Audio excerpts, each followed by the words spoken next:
Hey, boys and girls, and welcome back to Kids Corner with yours truly, me.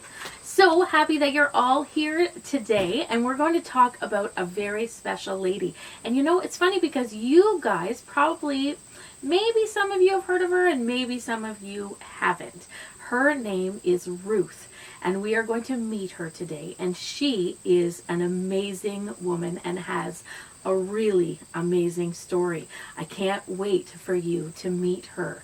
So, you know what we're going to do next. You betcha. Stand up, get ready to do the actions for a song, and I will see you back here in a minute to learn our memory verse. See you in a bit.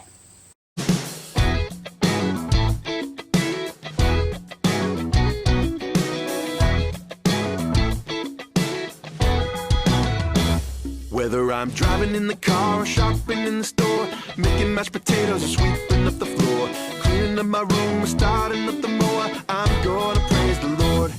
I'm gonna praise the Lord.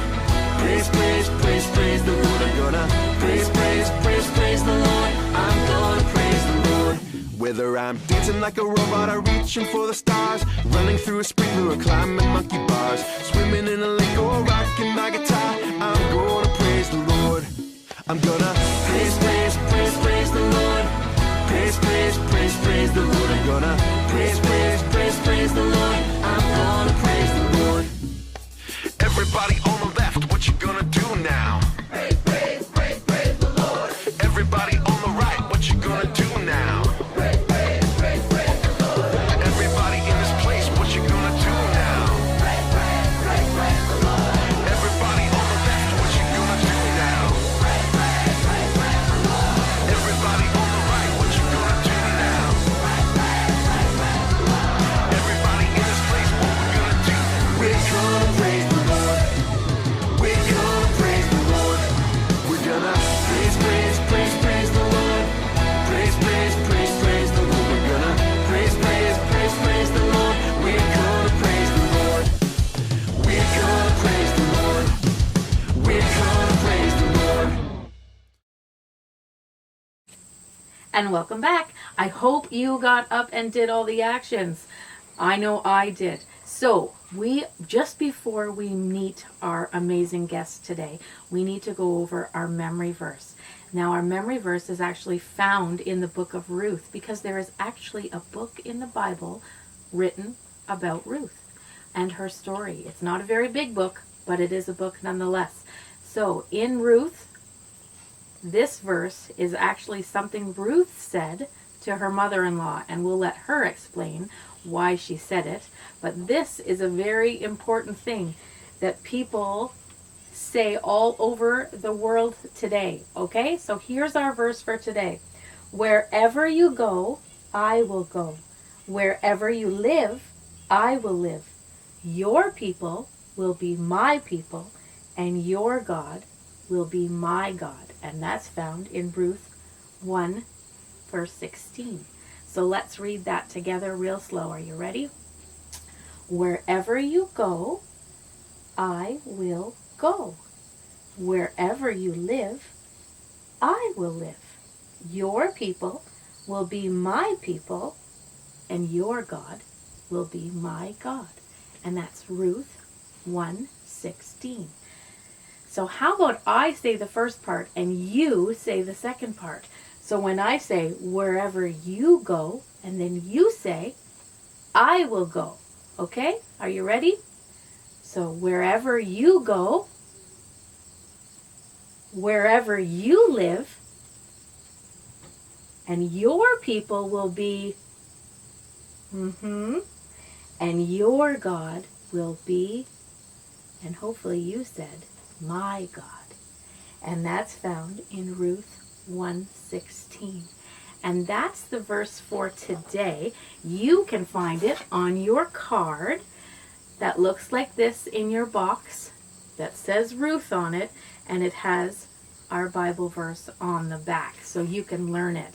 Don't forget to send me in a video of you saying that verse, and you'll get another ballot into our draw for the grand prize. So, all that being said, it is time to meet our friend Ruth. I will talk to you in a minute after you meet her. Talk to you soon.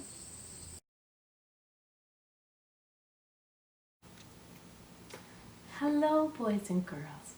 My name is Ruth, and I'm so happy to be here to meet you all today. Your friend Stephanie wanted me to tell you a little bit about my story, although I don't think it's that exciting, but I will share it with you. I got married to a wonderful man, and his mother's name was Naomi. And we were great friends. It was a lovely family. In my day, when you got married, you didn't just get married to your husband. You got married to his whole family, and so we were all close. But tragedy struck, which means bad things happened. And Naomi's husband, my father-in-law, he died. And shortly thereafter, my husband died as well as his brother, which left Naomi and me and my sister-in-law all widowed and alone. It was a very sad time because we couldn't own land, we couldn't work a job, so we were, all of a sudden, we went from one big happy family to being all alone and poor and not knowing what to do.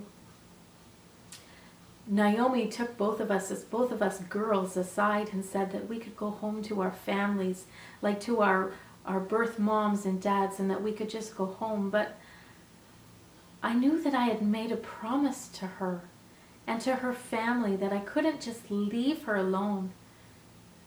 And so I begged her to let me stay with her. And she conceded, although she didn't know what the future would hold for any of us. My sister-in-law, well, she decided to go home to her family, which she was given permission to do, and that was okay for her. But I just didn't feel right about leaving Naomi all alone. And so I swore to her that her family was my family, and that wherever she would live, I would live, and wherever she would go, I would go, because I couldn't imagine being anywhere else. I had made a promise. So we moved, and we were very poor.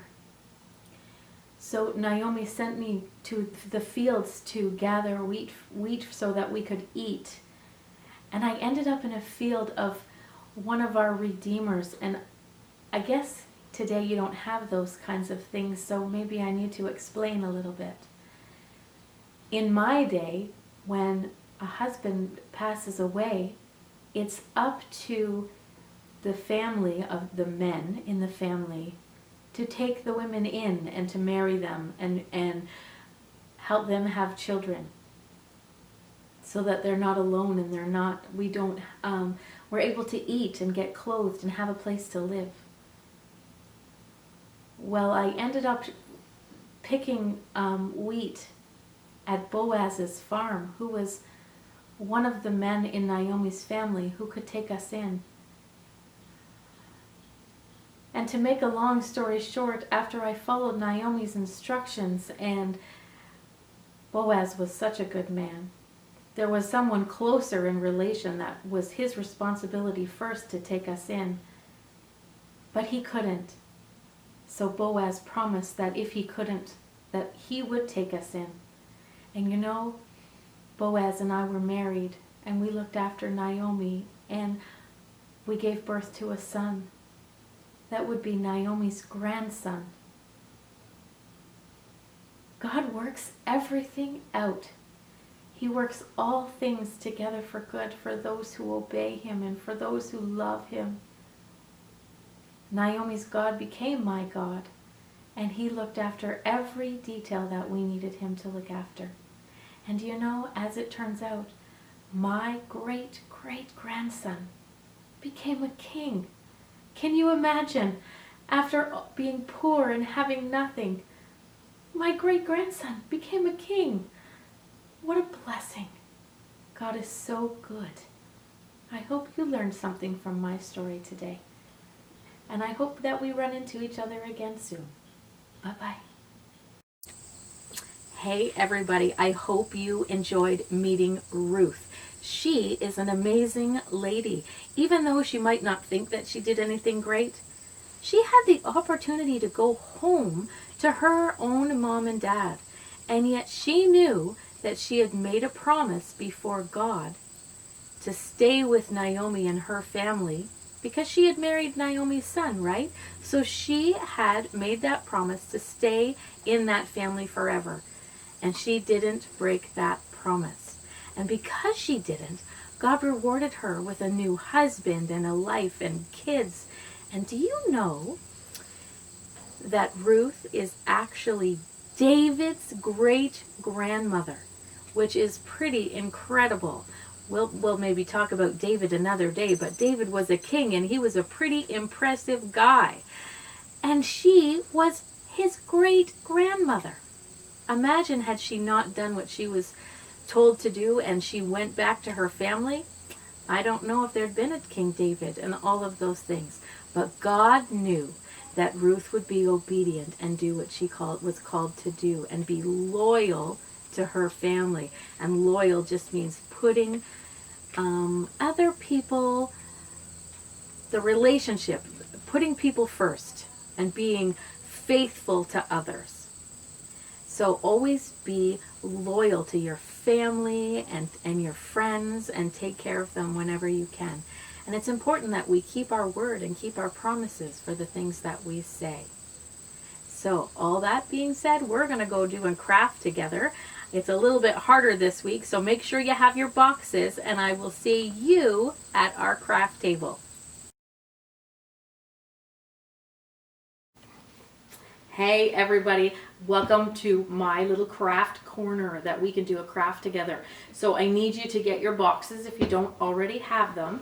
Open them up and find our last craft. But you know, as much as we have, mine doesn't say Ruth on it, number 4, but yours will. So find the one that says Ruth, number 4. It's the one that has all the grassy stuff in it. So we're going to be able to work on that together today. But what I can tell you is that come this Sunday at church or early next week, you can pick up your parents probably, because you don't drive. Your parents can pick you up the next set of 4 crafts because we're going to do this for another 4 weeks for September. So if you can remind your parents and grandparents that if you're not at church on Sunday, you can pick up crafts to do for the next month. So there will be a booklet to pick up and 4 crafts. So we'll all have that all ready for you for Sunday. Now, in the meantime, we're going to make a really neat craft today. So let's get all our stuff out of our baggie. Now, this craft is going to make a little bit of a mess. So, part of making messes is cleaning them up, right? So when we're done, we need to make sure we clean up our mess, okay? So, we should have a little cup like this. You're going to have a little candle and then some grassy stuff and some rope, which is kind of neat.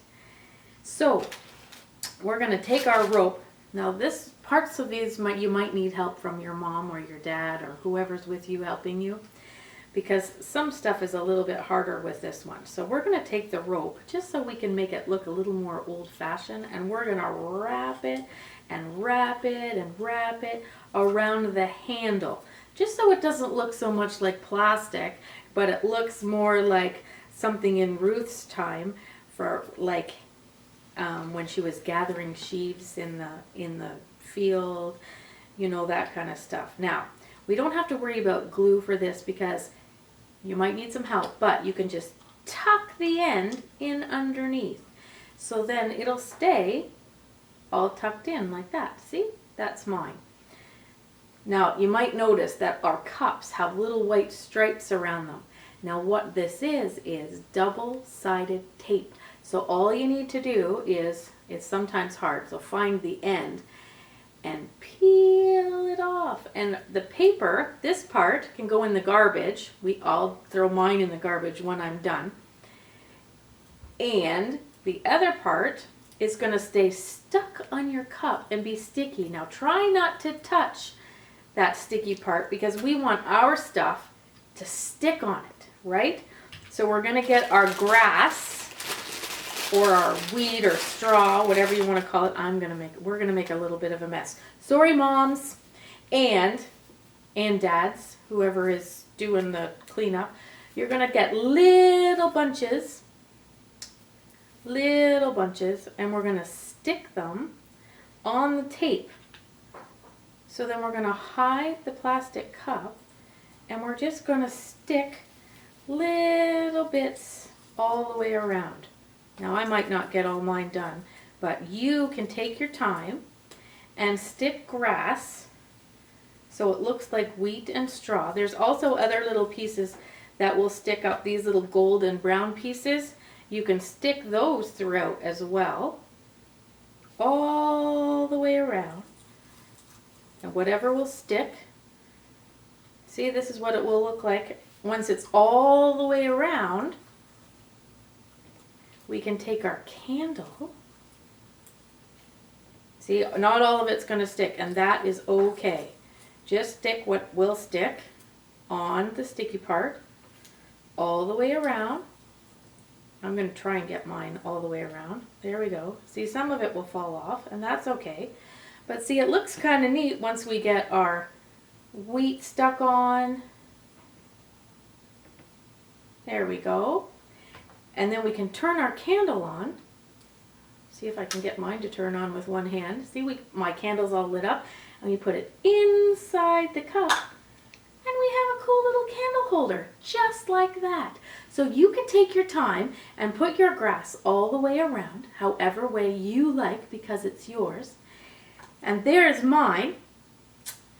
And if you send me a picture of you with your craft or doing your craft, I'm going to enter another ballot for you to be able to win our grand prize basket at the end of 8 weeks. So don't forget to get your parents to take a picture of you with your craft. And I will see you next week.